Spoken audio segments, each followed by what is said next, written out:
जय भीम। कहां तक आ रही है आवाज? जरा हाथ उठा के बताना। और आप लोग कहां चढ़े हो वहां इतने ऊपर?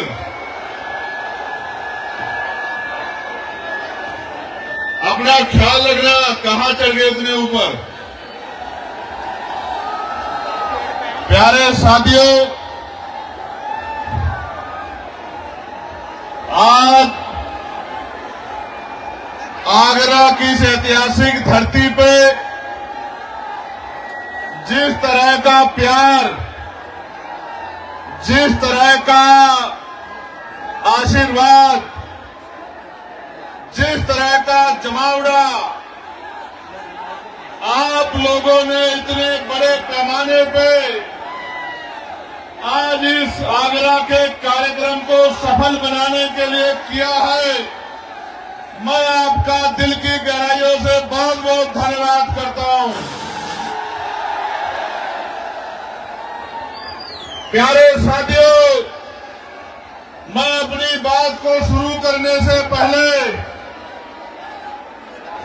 बहुजन समाज में जन्मे सभी संतों, गुरुओं और महान पुरुषों को नमन करता हूं। और उनमें भी महामानव तथागत बुद्ध, जिनको पूरी दुनिया में शांति का प्रतीक माना जाता है, जगत गुरु सदगुरु रविदास जी महाराज, जो अंधविश्वास पाखंडवाद को जिन्होंने चूल हिला के रख दी थी, गुरु नानक देव, गुरु वाल्मीकि जी, गुरु घासीदास जी, संत गाडगे जी महाराज, नारायणा गुरु, राष्ट्रपिता ज्योतिबा फूले, मां सावित्रीबाई फूले, जो शिक्षा के नायक हैं, नायिकाएं हैं, मां फातिमा शेख, डॉक्टर बाबा साहब अम्बेडकर संविधान निर्माता और करोड़ों भारतीयों के मुक्तिदाता डॉक्टर बाबा साहब अम्बेडकर, सर छोटू राम, मामना रामसु वर्मा, चौधरी महाराज सिंह भारती, बाबू जगदेव प्रसाद कुशवाहा, जननायक कपूरी ठाकुर, चौधरी चरण सिंह जी, कोतवाल धन सिंह गुर्जर, ब्रह्मानंद लोधी जी, संतराम बीए प्रजापति जी, बाबू शिवदयाल चौरसिया जी, मान्यवर दीना भाना वाल्मीकि साहब और मेरे रहबर, मेरे नेता, मेरे गुरु मान्यवर साहब के सारे साहब श्री काशीराम जी को नमन करता हूं। मां अल्लाबाई होलकर, महाराजा बिजली पासी, मां अवंतिकाबाई लोधी, मां झलकारी बाई, मां फूलन देवी को भी नमन करता हूं। सम्मानित साथियों, आप जानते हैं कि ये कार्यक्रम जीआईसी ग्राउंड में नहीं होना था। ये कार्यक्रम कहां होना था? रामलीला मैदान में। और रामलीला मैदान सिर्फ मैदान नहीं है, वो मिट्टी है जिस मिट्टी में बाबा साहब अम्बेडकर के आंसू टपके थे, हमारे रहबर के आंसू टपके थे। जिस मिट्टी में रोए थे बाबा साहब अम्बेडकर, वो मिट्टी है। मेरी इच्छा थी कि उस मिट्टी को नतमस्तक होना है, उस मिट्टी को अपने माथे पे लगाना है और बाबा साहब अम्बेडकर के अधूरे काम को इस देश में पूरा करके दिखाना, ये संकल्प लेकर हम लोग आए। प्यारे साथियों, प्यारे साथियों, हमसे जगह छीनी जा सकती है, लेकिन दिलों से हमको नहीं निकाला जा सकता। वो हमसे जगह छीन सकते हैं, वो बहुत लंबे समय से ये करते आए हैं, वो हमसे आज जगह छीन सकते हैं, लेकिन आपके दिलों से हमें नहीं निकाल सकते। इस बात का प्रमाण आज आप लोगों ने दिया है। ये नौजवानों की सैलाबी ये जो संख्या है, और इधर मेरी मां बहनों का जो धूम में बैठ के आशीर्वाद देने के लिए आई है, मैं आपका कैसे धन्यवाद करूं। आपने भीम आर्मी आजाद समाज पार्टी को जिस तरह का प्यार आशीर्वाद देने का काम किया है, मैं आगरा अलीगढ़ मंडल के अपने तमाम नेताओं का बहुत बहुत धन्यवाद करता हूं। भीम आर्मी के हमारे साथी, आजाद समाज पार्टी के हमारे साथी, हमारे भाईचारा संगठनों के हमारे नेतागण, हमारे अधिवक्ता मोर्चा के साथी, मिशन 78 के साथी, युवा मोर्चा के साथियों का मैं बहुत बहुत धन्यवाद देता हूं। और ये पहला ऐसा आंदोलन है जिसके मंच पे SC, ST, OBC और मुस्लिम, जैन, सिख तमाम जातियों के नेता आपको देखने को मिलेंगे।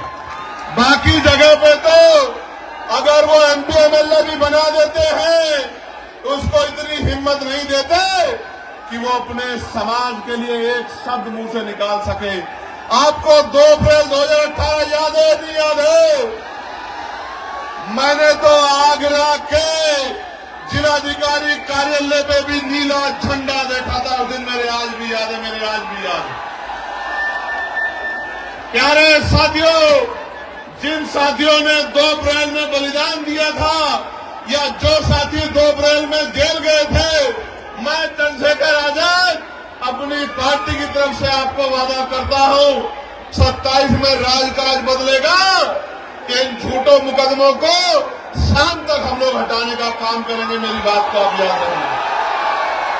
और जिन निर्दोष लोगों ने पुलिस की लाठियां खाई और जेल काटने का काम किया, उन निर्दोष भाइयों को सरकार सम्मानित करने का काम करेगी, उनके आंसू पोंछने का काम करेगी। इस बात का भी मैं आपको विश्वास दिलाता हूं। प्यारे साथियों, आज जब मैं आगरा में हूं और उत्तर प्रदेश में ये हमारा दूसरा सम्मेलन है, हमने 18 प्रमुजन सम्मेलन किए थे। उन सम्मेलन के जरिए हमने कर्मचारी, अधिकारी, पूर्व प्रधान, वर्तमान प्रधान, जिला पंचायत सदस्य, क्षेत्र पंचायत सदस्य, पूर्व विधायक, पत्रकार, चिंतक, वकील, तमाम लोगों को बुला के बिठा के पूछा था कि हमें उत्तर प्रदेश में इन गरीबों को राजकाज में लाना है, आप रास्ता बताओ। पूरे बुद्धिजीवी समाज ने हमारे हाथों को मजबूत करने का विश्वास दिलाया था, और आज ये उसका प्रमाण है कि जहां तक नजर जा रही है, नीला नीला समंदर नजर आ रहा है। और सिर्फ नीला समंदर नजर नहीं आ रहा है, नौजवानों की शक्ल में मुझे बाबा साहब अम्बेडकर के नीले बाज नजर आ रहे हैं। इन बाजों की अगर निगाह सत्ता की तरफ मुड़ जाए तो वो दिन दूर नहीं है कि लखनऊ के 5 कालिदास मार्ग में एक अम्बेडकरवादी, एक बहुजनवादी, एक संविधानवादी आपका मुख्यमंत्री बनकर बैठेगा और प्रदेश के लोगों को न्याय दिलाने का काम करेगा। प्यारे साथियों, आगरा में जब बाबा साहब अम्बेडकर अपनी बात को रख रहे थे, नौजवानों, मैं जानता हूं कि संख्या ज्यादा है और आपको परेशानी हो रही है, लेकिन आप ये समझ लो, ये परेशानी उस परेशानी से कम छोटी है जब हमारे लोगों पे जुल्म, जाति, अन्य अत्याचार होता है और आप सड़कों पे खड़े होकर मुकाबला करते हो। मैं आपकी हिम्मत को दाद देता हूं। प्यारे साथियों, बाबा साहब अम्बेडकर जब अपनी बात रख रहे थे, 18 मार्च 1956 में उन्होंने सभी को समझाने का काम किया, और उनकी कुछ बातें जो जेल में रहते मैंने पढ़ी थी, जिनका मेरे ऊपर इतना गहरा असर हुआ कि आज भी रात को जब आंख खुल जाती है अचानक से, तो याद आता है कि बाबा साहब अपने अंतिम समय में रोआ करते थे, उनकी आंखों में आंसू होते थे और उनकी उम्मीदें नौजवानों से लगी हुई थी। बाबा साहब ने यहाँ कर्मचारियों के बारे में कहा कि कर्मचारियों ने मेरा साथ नहीं दिया, लेकिन मैं धन्यवाद देता हूं कि आज देश के बहुत सारे कर्मचारी अधिकारी अपनी सामाजिक जिम्मेदारी का निर्वहन कर रहे हैं। बाबा साहब ने कर्मचारियों अधिकारियों से कहा कि केवल अपने बारे में मत सोचो, अपनी आमदनी का, अपनी तनख्वाह का 20% पैसा अपने समाज को तरक्की के लिए लगाओ। मैं उन कर्मचारियों का धन्यवाद दूंगा जिन कर्मचारियों ने बाबा साहब की बात को माना, और जिन्होंने नहीं माना मैं उनको आगाह करते हुए कहना चाहता हूं कि आप बाबा साहब का साथ नहीं दे पाए, लेकिन अब बाबा साहब के बच्चे मैदान में हैं। अपने समाज को, इस कमजोर हक वंचित समाज को मुख्य धारा में लाने के लिए आजाद समाज पार्टी का तन मन धन से साथ दो, और फिर देखो उत्तर प्रदेश कैसे आगे बढ़ता है। प्यारे साथियों, बाबा साहब ने अंत में अपनी बात को खत्म करते हुए कहा था कि अब मैं बूढ़ा हो चला हूं, बीमार रहता हूं, जब अपने चारों तरफ देखता हूं तो एक भी नौजवान ऐसा नजर नहीं आता जो इस आंदोलन रूपी तंबू का बम्बू बनके इस आंदोलन को आगे बढ़ा सके। बाबा साहब कह रहे थे, मैं ऐसे टेंट की तरह हूं, मैं ऐसे तंबू की तरह हूं, बम्बू की तरह हूं, जिसमें बहुत सारे टेंटों का बोझ है, लेकिन मैं गौरवान्वित हूं कि आज हमारे साथ, मैं इस बात को नहीं कह सकता कि मैं अकेला हूं, मेरे हाथों को मजबूत करने के लिए देश, प्रदेश और उत्तर प्रदेश के ताकतवर नेतृत्व मेरे साथ है। हमारे जिले, विधानसभा, बूथ, सेक्टर, लोकसभा, मंडल, प्रदेश के मजबूत नेता मेरे साथ हैं जो लगातार मेरे हाथों को मजबूत कर रहे हैं। प्यारे साथियों, मैं आपको ये कहना चाहता हूं, बाबा साहब ने उस दिन ये कहा था रोते हुए कि एक भी नौजवान दिखाई नहीं देता जो इस आंदोलन को आगे बढ़ा सके। आज मुझे इस मैदान में लाखों नौजवान दिखाई देते हैं जो बाबा साहब की बात को मानने के लिए तैयार है, और बाबा साहब की बात को मानने के लिए तैयार नौजवानों, आपकी शक्ति से शासन प्रशासन तो चीजों को समझ ही रहा, लेकिन सरकारों की भी नींद खराब है। वरना आज का कार्यक्रम रामलीला ग्राउंड में होता। मैं यहाँ के प्रशासन का धन्यवाद करना चाहता हूँ कि उन्होंने काफी मदद की है, मगर साथियों, आपकी भी जिम्मेदारी है कि आप अपनी लड़ाई को स्वयं लड़े। प्यारे साथियों, हम उत्तर प्रदेश को कैसा प्रदेश बनाना चाहते हैं, मैं उस पर प्रकाश डालना चाहता हूं। ऐसा प्रदेश जहां शिक्षा गरीबों के दायरे में हो, जहां गरीबों को अच्छी से अच्छी शिक्षा मिले। मैं बहुत जिम्मेदारी से आपके बीच में बात रखते कह रहा हूं, 2000 रुपए आपको राशन के मिले ना मिले, 5 किलो राशन मिले ना मिले, लेकिन शिक्षा 1 नंबर की मिलेगी आजाद समाज पार्टी के राज में। ऐसी शिक्षा मिलेगी जो यहाँ के प्राइवेट स्कूल भी देने में भी सक्षम नहीं है, जिसकी महीने की फीस 20,000 रुपए है।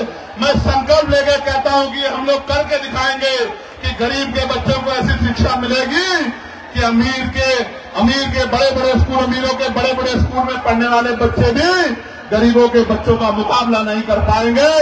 आपको 5 किलो राशन मिले ना मिले, लेकिन आपके बच्चे को इतना मजबूत करेंगे कि वो 50,000 रुपए की नौकरी रोजगार करेगा महीने का, और आपकी आंख में आंसू नहीं आने देगा। मेरी बात को आप याद रखना, ऐसी व्यवस्था लागू करेंगे।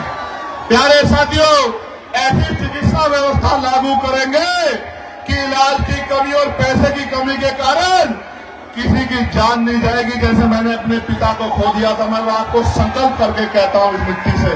प्यारे साथियों, सिर्फ जान ही नहीं जाएगी, न जमीन गिरवी रखनी पड़ेगी, न उधार लेना पड़ेगा। कोई भी बीमारी होगी, 1000 रुपए से कम में आपका इतना अच्छा इलाज होगा कि आप बीमार होकर चले तो जाओगे, लेकिन खुशहाल होकर अपने परिवार के बीच में आओगे। ऐसी व्यवस्था हम लोग करके देंगे उत्तर प्रदेश। प्यारे साथियों, लच्छेदार भाषण तो आप 75 साल से सुनते आ रहे हैं। एक हमारे पुराने आंदोलन के अलावा किसी ने गरीबों की सुध लेने का काम नहीं किया जिलाध्यक्ष जी। तो मैं ये कहना चाहता हूं कि और कोई करे ना करे, पढ़े लिखे नौजवानों को रोजगार देने का काम आजाद समाज पार्टी 1 साल के अंदर करने का काम करेगी। मेरी बात को आप याद रखें। रोजगार देने का काम, आपके आंसू पोंछने का काम, आपकी जेब को मजबूत करने का काम, आपको सपने पूरे करने का अधिकार आजाद समाज पार्टी आपको 1 साल के अंदर अवसर बना के देगी। प्यारे साथियों, आज कानून व्यवस्था का क्या हाल है? आज कानून व्यवस्था का हाल खराब है। जुल्म जाति अत्याचार हो रहा है, बहन बेटियों की इज्जतें लुट रही है। मैं आपको संकल्प करके कहता हूं, अगर कोई अपराधी किसी बच्ची की तरफ आंख उठा लेगा, तो मुख्यमंत्री तो भी कह रहे थे, मैंने मेरठ में भी पूछा था कि हर चौराहे पे यमराज खड़े हैं, यमराज ना खड़े हों, लेकिन पुलिस को इतनी शक्ति दी जाएगी कि किसी गुंडे की हिम्मत नहीं होगी बहन बेटियों की तरफ आंख उठा ले। और अगर उठाएगा, अगर कोई गुंडा उठाएगा, तो आज की पुलिस तो 1 गोली मारती है, 2 गोली मार के उसको जो है पूरी जिंदगी के लिए इस लायक नहीं छोड़ेंगे कि वो किसी बहन बेटी की तरफ आंख उठा के देखने का काम करे। जब मैं ये बात कह रहा हूं, तो मीडिया के लोग मेरी आलोचना करेंगे अपने दफ्तरों में बैठ के कि चंद्रशेखर आजाद कह रहे हैं कि 2 गोली लगवा देंगे। लेकिन मैं कह रहा हूं, बाबा साहब अम्बेडकर ने कानून मंत्री पद से इस्तीफा दे दिया था बहन बेटियों को हक अधिकार दिलाने के लिए। इन बहन बेटियों की सम्मान के लिए 1 नहीं 2 गोली तो उस दरिंदे को लगनी चाहिए जो बहन बेटियों की तरफ आंख उठाने का काम करे। लगनी चाहिए, लगनी चाहिए। प्यारे साथियों, आज महंगाई ने कमर तोड़ दी है। मेरे आज भी याद है 2004-5 में सोना 10,000 रुपए हुआ करता था। आज कितना है? 1,54,000 रुपए।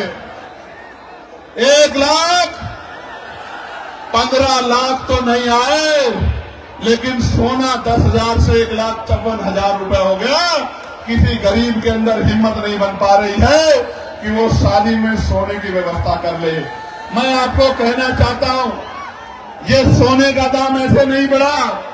हमारे प्रधानमंत्री जब मुख्यमंत्री हुआ करते थे गुजरात के, तो कहा करते थे कि रुपए की कीमत ऐसे नहीं गिरती है, रुपया गिरता है तो प्रधानमंत्री की साख गिरती है। लेकिन आज रुपया कहां चला गया, प्रधानमंत्री जी को नजर नहीं आता। मैं आपको कहना चाहता हूं, अमीरों की तिजोरियों में जो पैसा भ्रष्टाचार का उठा के रख लिया है, इस भ्रष्टाचार पे ऐसी चोट करेंगे कि इन अमीरों को भ्रष्टाचार का पैसा निकालना पड़ेगा और ये पैसा गरीबों के घरों तक पहुंचेगा। गरीबों के रोटी का व्यवस्था, कपड़े की व्यवस्था, पानी की व्यवस्था, शिक्षा की व्यवस्था और चिकित्सा व्यवस्था, इस भ्रष्टाचार के पैसे को अमीरों की तिजोरी से निकाल के गरीबों तक पहुंचाने का काम हम लोग करेंगे। प्यारे साथियों, बाबा साहब ने 1956 में जमीनों की बात की थी।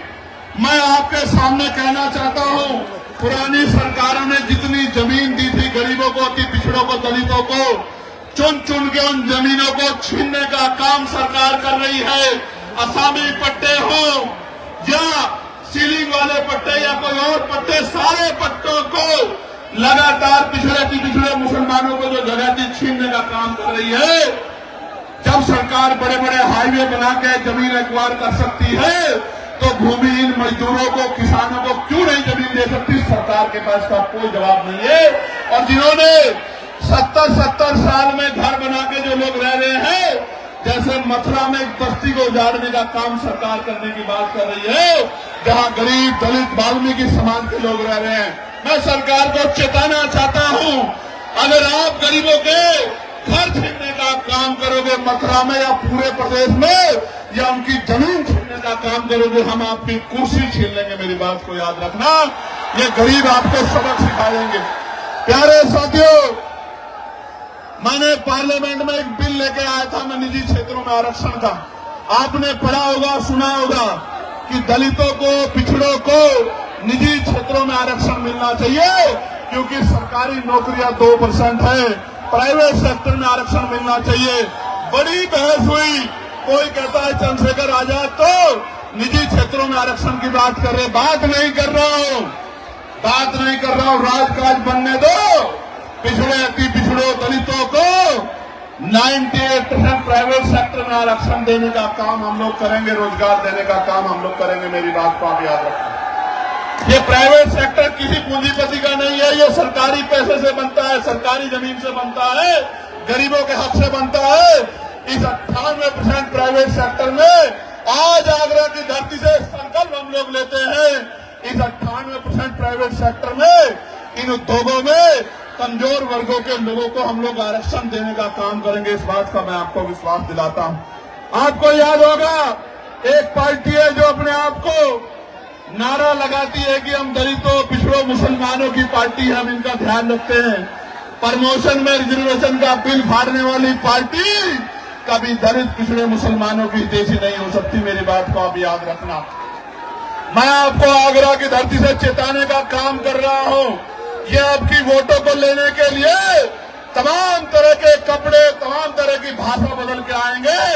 ये आपके हितैषी होते तो आपके कर्मचारियों को डिमोशन का सामना नहीं करना पड़ता, आपके कर्मचारियों को खून के आंसू नहीं रोने पड़ते। इस बात का आपको एहसास होना चाहिए।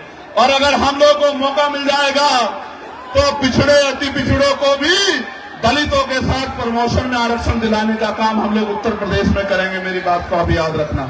प्यारे साथियों, मैं तो यही तक नहीं, मैं सामाजिक न्याय को मानने वाला व्यक्ति हूं। आगरा की धरती पे खड़े हुए कह रहा हूं, इसलिए तमाम लोग मेरे पीछे षड्यंत्र कर रहे हैं कि दलितों की तरह पिछड़े वर्ग के लोगों को भी पॉलिटिकल रिजर्वेशन हम लोग दिलाने का काम करेंगे विधानसभा लोकसभा में। मेरी बात को आप याद रखना। जो कोई नहीं कर पाया वो बाबा साहब अम्बेडकर के बच्चे करके दिखाएंगे। मुस्लिम भाइयों, आप भी तैयार हो जाओ, हिम्मत करके दिखाओ। आजाद समाज पार्टी आपको भी संख्या के आधार पर आपकी हिस्सेदार दिला कर रहेगी। मेरी बात को याद रखना। और अति पिछड़े वर्ग के लोगों को कहना चाहता हूं, उनके मन में भय रहता है। आरक्षण 27% दिया गया है जबकि आबादी 52% थी। मैं आपको विश्वास दिलाता हूं, पिछड़े वर्ग के लोगों को पाल प्रजापति, कश्यप मौर्य, साक्यम, बिल, कुशवाहा, राजभर तमाम लोगों को 15% उत्तर प्रदेश में अलग से आरक्षण की व्यवस्था करा के देने। मेरी बात को आप याद रखना, जिससे कि कोई विवाद ना रहे और आपकी भी संख्या कम ना रहे, आपको भी आगे बढ़ के आने का मौका मिले। पाल प्रजापति, सैन विश्वकर्मा मौर्य का बच्चा भी, निषाद का बच्चा भी, दुनिया चौहान का बच्चा भी मुख्य धारा में। इस बात का भी मैं आपको विश्वास दिलाता हूं। प्यारे साथियों, आगरा में जूते का व्यापार होता है, अलीगढ़ में तालों का बड़ा काम है, फिरोजाबाद में कांच का बड़ा काम है। जीएसटी, पहले जीएसटी की मार, फिर लाइसेंस में गैर जिम्मेदारी, फिर छापेमारी के नाम पर लगातार उत्पीड़न किया जा रहा है। लगातार कारीगरों को, मजदूरों को मजबूर करने का काम ये सरकार कर रही है। छोटे छोटे व्यापारी आगरा में जब रिक्शे से अपना माल भेजते हैं तो जीएसटी के अधिकारी उनको पकड़ के 50-50 हजार रुपए की रिश्वत वसूलने का काम करते हैं। राजकाज बदलने दो, एक एक पैसे का हिसाब होगा जो गरीबों का छीनने का काम कर रहे हैं, मजदूरों का। मैंने तो पत्र लिखा था सरकार को कि जीएसटी में छूट करो, और मैं कहना चाहता हूं हमारा व्यापार मंडल मजबूत है। किसी व्यापारी को दिक्कत हुआ करे तो हमारे भीम व्यापार मंडल के साथियों से मिल लिया करो, अपनी समस्या इनको बता दिया करो।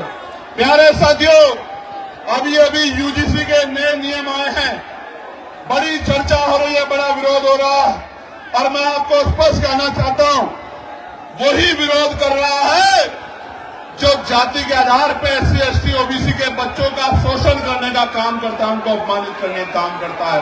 इससे किसी को दिक्कत नहीं है सिवाय द्रोणाचार्य के, जो एकलव्य का अंगूठा काटना चाहता है। उसके अलावा यूजीसी के नए नियमों में से किसी को दिक्कत नहीं है। और मैं सरकार को कहना चाहता हूं, चंद मुट्ठी भर लोगों की वजह से अगर यूजीसी पे फैसला वापस हुआ तो हम 85% बहुजन समाज के लोग सड़कों पे उतर के सरकार को बताने का काम करेंगे कि हमारे बच्चों के जो जितना जो है बड़ी बड़ी यूनिवर्सिटियों में सुसाइड और तमाम तरह के अटेम्प्ट हो रहे हैं, इस अपमान को, इस दर्द को हम लोग भूलने वाले नहीं है। ये चेतावनी भी मैं सरकार को देना चाहता हूं। ये सरकार धर्म की बात करती है। गौरव यहाँ खड़े धर्म की बात सरकार करती है, और अभी ये अपने धर्म के शंकराचार्यों के साथ कैसा व्यवहार कर रही है आप लोग देख लो। प्रयागराज इसका बहुत बड़ा उदाहरण है, जो अपनों की नहीं हुई। हालांकि मेरा उनसे वैचारिक मतभेद है, क्योंकि वो वर्ण व्यवस्था को मानते हैं, मनुस्मृति को मानते हैं, ये उनका अधिकार है, लोकतंत्र है, आर्टिकल 25-26 है। लेकिन हम लोग संविधान को मानने वाले लोग हैं, मानवता को मानने वाले लोग हैं, भगवान बुद्ध को मानने वाले लोग हैं। हम लोग किसी के साथ भी अन्याय बर्दाश्त नहीं करते। इसलिए वैचारिक मतभेद के बाद भी मैंने कहा कि वहां गलत हुआ।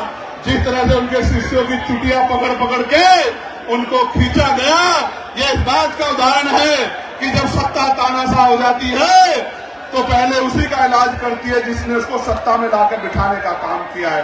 प्यारे साथियों, आज उत्तर प्रदेश में बरेली में अन्याय हो रहा है आप सबके सामने। आज हाथरस में अन्याय हो रहा है। हाथरस के जख्म अभी हम भूले नहीं हैं। आज बुलंदशहर में क्या हाल है। प्रयागराज आपको याद होगा किस तरह से 90 बच्चों को जेल भेजने का काम इस सरकार ने किया था। और प्रयागराज में कौशाम्बी में अपनी पाल समाज की बच्ची को मुझे जाने नहीं दिया था उनके घर पे। और आपको याद होगा कानपुर देहात में क्या अन्याय हुआ। आपको याद होगा अरुण वाल्मीकि के यहाँ हम लोग आए थे जब उस बच्चे को मार दिया था, उसकी 30 दिन की उसकी गर्भवती पत्नी को पीटने का काम किया था। मैं उस दिन उनके आंसू पूछने के लिए आया था। हाथरस के परिवार को मुख्यमंत्री ने वादा किया कि नौकरी और घर देंगे, नहीं दिया। ये इनके वादे खोखले हैं। और अभी मेरठ में आपने देखा, मेरठ के कबसार में एक चुनाव सांसद अपनी बहन से और अपनी मरी हुई मां से नहीं मिल पाया, पुलिस बना के मुझे रोकने का काम किया। मैं कहना चाहता हूं, मुझे तो रोक लोगे, मैं संविधान को मानता हूं, लेकिन इनको कैसे रोकोगे जब ये अपने पैरों पे खड़े हो जाएंगे। इनको कैसे रोकोगे? मुझे रोक लो, मैं कानून को मानता हूं, लेकिन कानून चलाने वाले हाथ जब इनके हो जाएंगे, जब इनका राज कहा जाएगा कमजोरों का, तब इन गुंडों को कैसे बचाओगे? इनके बारे में, गुंडों के बारे में सोचो। प्यारे साथियों, मैं बहुत जिम्मेदारी से आपको ये कहना चाहता हूं, इस जुर्म जाति को रोकने के लिए हमें कमर कसनी होगी, क्रांति के लिए तैयार होना पड़ेगा। और क्रांति संवैधानिक रूप से वोट के रूप में होगी। जब मैं सड़कों पे था, सड़कों पे लड़ता था, आज पार्लियामेंट में आपने भेज दिया है, तो बताओ पार्लियामेंट में आपकी आवाज गूंजती है नहीं गूंजती है? क्या 543 में नीले पट्टे वाला दिखाई देता है नहीं दिखाई देता है? कहीं छिप तो नहीं जाता? सुनते हो नहीं सुनते हो?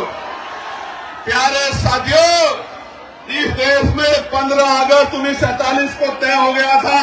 मुस्लिम समाज के भाई सुन लें, जैन समाज के भाई, सिख समाज के भाई, बौद्ध समाज के भाई, क्रिश्चियन समाज के भाई सुन लें, हमारे जो मसीह समाज को मानने वाले लोग हैं वो भी सुन लें। 15 अगस्त 1947 को तय हो गया था कि जिस स्ट्रक्चर का जो स्वरूप है, अगर वो मस्जिद है तो मस्जिद रहेगी, वो मंदिर है तो मंदिर रहेगा, वो चर्च है तो चर्च रहेगा, वो गुरुद्वारा है तो गुरुद्वारा रहेगा। लेकिन जब से इनकी सरकार आई है, हर मस्जिद को, हर गुरुद्वारे को, हर चर्च को जानबूझ के टारगेट करने का काम ये सरकार कर रही है कि इनका राजनीतिक एजेंडा कामयाब होता रहे। मैं आपको कहना चाहता हूं, सरकार की जिम्मेदारी है कि पुलिस को कहे, एडमिनिस्ट्रेशन को कहे कि इस तरह का माहौल खराब नहीं होना चाहिए। लेकिन कई बार फतेहपुर के मकबरे को हम लोग देखते हैं, सरकार शामिल नजर आती है, बीजेपी के लोग तोड़ने का काम करते हैं। मैं आपको कहना चाहता हूं, हिम्मत मत हारो। जब माहौल खराब करने वाले लोग हैं तो आपका हाथ पकड़ के आपके साथ चलने वाले लोग भी है। मेरी बात को याद रखना। आपने अभी तक कभी इसे ताकत दी, कभी उसे ताकत दी, कभी उसे ताकत दी। एक बार बाबा साहब अम्बेडकर के सच्चे बच्चों को ताकत देके देखो, गुंडागर्दी का माहौल ठंडा हो जाएगा और स्वाभिमान सम्मान के साथ आगे बढ़ने का मौका मिलेगा। प्यारे साथियों, ये तो मैं हूं जो पार्लियामेंट में बोलता हूं, सड़क पे मुसलमान, ईसाई, सिख, जैन, बौद्ध, वरना अल्पसंख्यक कह के लंबे समय तक आपसे वोट ली गई है। आप इस बात को जानते हैं। ये तो हिम्मत चंद्रशेखर आजाद के अंदर है कि जो धर्मनिरपेक्ष है, संविधानवादी है, सबके हितों की बात करता है, सबके हितों को आगे बढ़ाने की बात करता है। ना अमीर देखता है, ना गरीब देखता है, ना कमजोर देखता है, ना ताकतवर देखता है।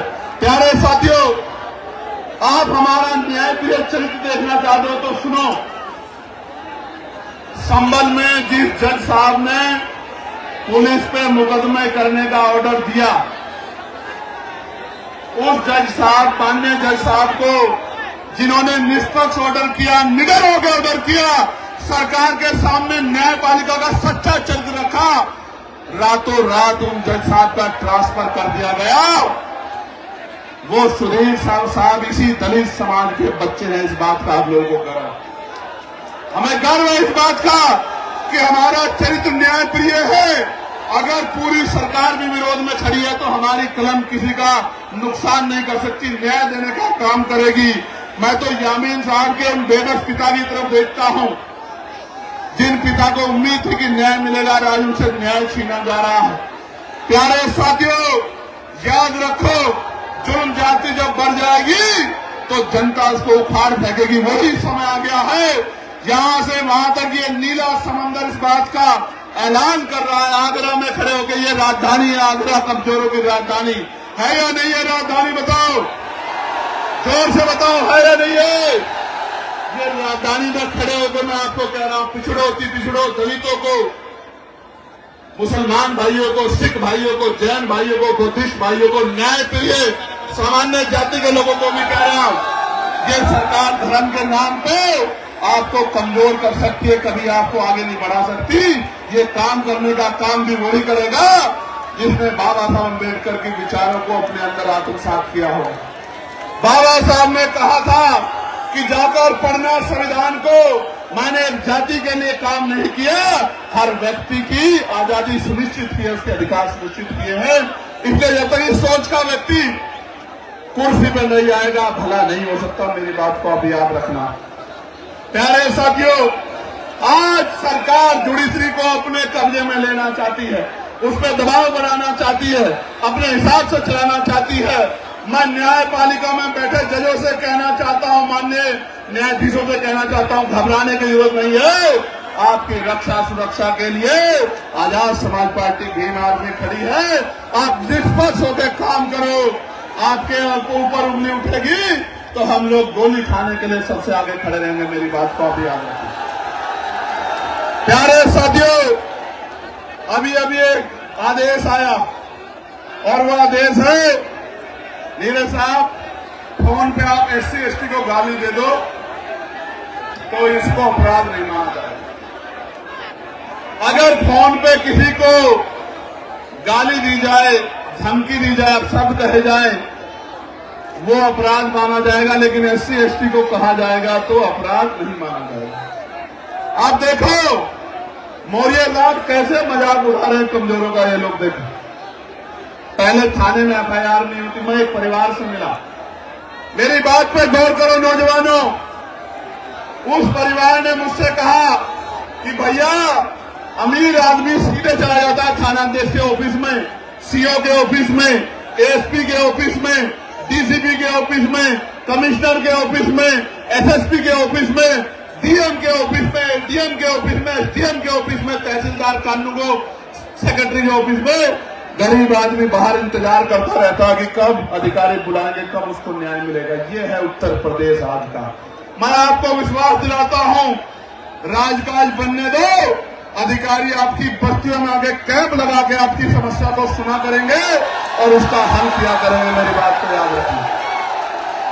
याद है नहीं याद है, मेरी लोकसभा में मैं अधिकारियों को उस गारे में ले गया था, नहीं ले गया था, कीचड़ में, इसीलिए लेके गया था कि जाके गरीबों के हाल देखो और आपको पता लगे कि आपके लिए मखमली सड़कें और गरीब कीचड़ में रहते हैं, 2-2 फुट कीचड़ में।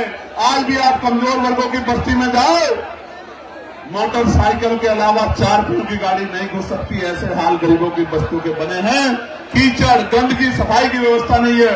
मैं आप सबको कहना चाहता हूं, हिमांशु साहब कह रहे थे, अमित गुजर जी, कसाना जी बैठे हैं, वो भी इस बात पे मुझसे कह रहे थे, छतपाल चौधरी जी भी कह रहे थे, चक साहब भी कह रहे थे, चित्तौड़ साहब ने भी कहा कि यहाँ ठेकेदारी आउटसोर्सिंग के जरिए सफाई कर्मचारियों को देश भर में भी और आगरा में उनके हितों को लूटने का काम किया जा रहा है। मैं आपको विश्वास दिला जाता हूं, तमाम आउटसोर्सिंग खत्म कर देंगे उसी दिन। संविदा या पक्की नौकरी, और वो भी 50,000 रुपए से कम नहीं देंगे। मेरी बात को आप याद रखना, जब आजाद समाज पार्टी के हाथ में। और ये निजी क्षेत्र का टोरंटो का हाल देख लो, एक गरीब को कनेक्शन नहीं देती है कंपनी। इन सारी कंपनियों वालों को जो सही काम नहीं करेंगे, इनको सबक सिखाने का काम हम लोग करेंगे। प्यारे साथियों, एक बहुत बड़ी समस्या ये है कि आज ईसाई समाज, मसीही समाज परेशान है। चर्च में अपनी उपासना पूजा नहीं कर पा रहा है, अपनी प्रार्थना नहीं कर पा रहा है। कोई भी आता है, उनके साथ मारपीट करने लगता है, उनको भगाने लगता है, उल्टा पुलिस भी उन पर मुकदमे कर देती है। मैं मसीही समाज को कहना चाहता हूं, मैं चंद्रशेखर कह रहा हूं, अगर कहीं आपके चर्चों पे हमला होगा या आपको अपमानित करने का काम किया जाएगा, तो आजाद समाज पार्टी भीम आरती सीना तान के आपकी लड़ाई लड़ने का काम करेगी। आप अकेला मत समझना खुद को, बिल्कुल अकेला मत समझना। ऐसे ही मैं सिख भाइयों को, मुसलमान भाइयों को भी कहना चाहता हूं कि आप भी मन पक्का कर लो, आप भी आजाद समाज पार्टी के साथ खड़े हो जाओ। आने वाले 10-15 दिन में वैसे भी माहौल उत्तर प्रदेश का बदलने वाला है। मेरी बात को आप याद रखना, आने वाले 15 दिन में देख लेना, उत्तर प्रदेश का माहौल बदलने वाला है। आप भी कमर कस लो, कमजोरों की एकता इत्तेहाद ही इस सरकार को उखाड़ के फेंक सकती है। वरना 95% वोट दिया था आपने पिछली बार उत्तर प्रदेश में। 2022 में क्या मिला? 125 सीटें, 125 सीटें। आप एकजुट हो जाओ, 300 सीटें जीतेंगे, 300 सीटें। मेरी बात को आप याद रखना, क्या 125 सीटों की बात करते हैं। प्यारे साथियों, आपने इतने भयंकर सैलाब में भी बड़ी जिम्मेदारी समझदारी से इस कार्यक्रम को सफल बनाया, और जिन साथियों ने इसको सफल बनाने में अपना योगदान दिया, भाई सुनील कुमार चित्तौड़ जी, राजपाल कश्यप जी, डॉक्टर रविंद्र बघेल जी, श्याम प्रकाश बोधी जी, विक्की आजाद जी, अनिल करदम जी, MS निमेश जी, संजीव सागर जी, अच्छन अंसारी जी, राजेंद्र गुजर जी, गुफरान खान साहब, चौधरी महेंद्र सिंह जी, लाखन सिंह चक साहब, शशांक बोध जी, सौरभ दयाल जी, सौरभ चित्तौड़ जी, राजू अंसारी जी, मलखान पिंटू व्यास जी, रहमान खान जी, गौरी प्रसाद उपासक जी, महेश चंद्रा जी, प्रदीप पीपल जी, जावेद कुरैशी जी, अमजद कुरैशी जी, रामवीर करदम जी, बहन प्रतिभा जी, रविंद्र पारस जी, संगरतन सेठी जी, चंद्र प्रकाश गौतम जी, के गौतम जी, दक्ष यादव जी, ब्रजेश एडवोकेट जी, सिकंदर बोध जी, भाई रिंकू जी, और तमाम हमारे साथी, रिंकू सेठ से लेकर तमाम हमारे साथियों, जिन साथियों ने अपना योगदान देने का काम किया, जिन्होंने इस कार्यक्रम को सफल बनाने के लिए, अपना एक एक पैसा जुटाने का काम किया। आपका एक एक पैसा, ये मेरे ऊपर आजाद समाज पार्टी पे कर्ज है। राजकाज बनने दो, रोजगार के साथ जोड़ के एक कर्ज को उतारने का काम करेंगे। भाई सानू जी का भी, पुलिस के भाइयों का भी, बहुजन मीडिया का भी, मेन स्ट्रीम मीडिया के साथियों का भी, जो आज यहाँ पहुंचे हैं, और ये जो हमारे नौजवान पत्रकार जो कई दिनों से लगातार ग्राउंड बदलने के बाद जिन्होंने सूचना का आदान प्रदान किया, मैं दिल से धन्यवाद करता हूं आप सब लोगों का, आपके चैनल्स का, आपकी हिम्मत का, आपके निस्वार्थ भाव का मैं आपका बहुत धन्यवाद करता हूं। और अवसर मिलने पे आपको आगे बढ़ाने में भी कोई कमी हम लोग नहीं छोड़ेंगे, इस बात का भी मैं आपको विश्वास दिलाता हूं। सारी बहनों का, तमाम यहाँ पहुंचे साथियों का, नौजवानों का, उन्हें शासन प्रशासन के भाइयों का, और वो जो बाबा साहब का झंडा लहरा रहे हैं,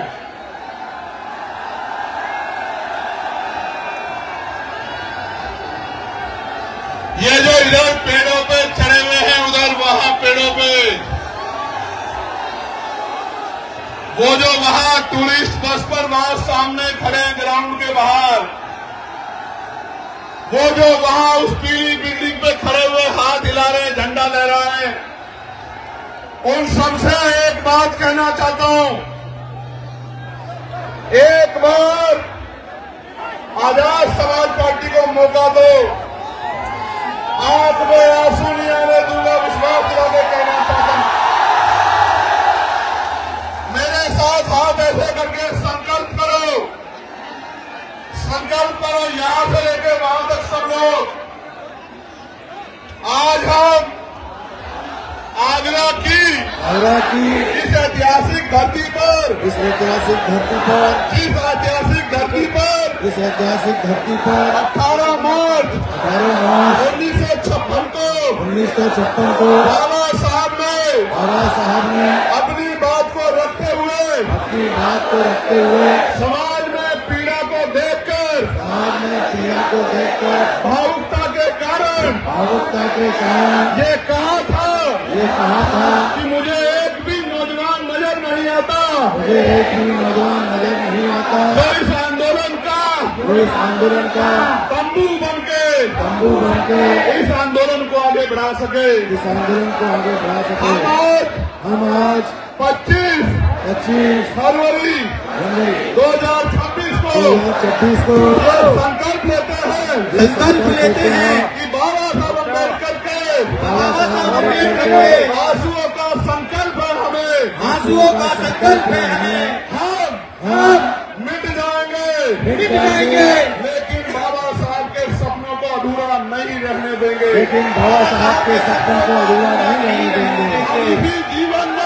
इसी जीवन में जीते जी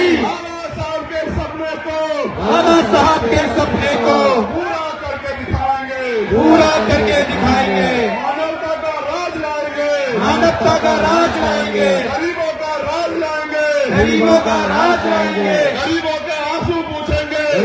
के आंसू पूछेंगे, समानता, बंधुत्व, भाईचारे पे आधारित समाज बनाएंगे। हम प्रथम और अंतिम भारतीय हैं, भारत की शान बढ़ाएंगे, तिरंगे का मान बढ़ाएंगे और अपने देश को मजबूत बनाएंगे।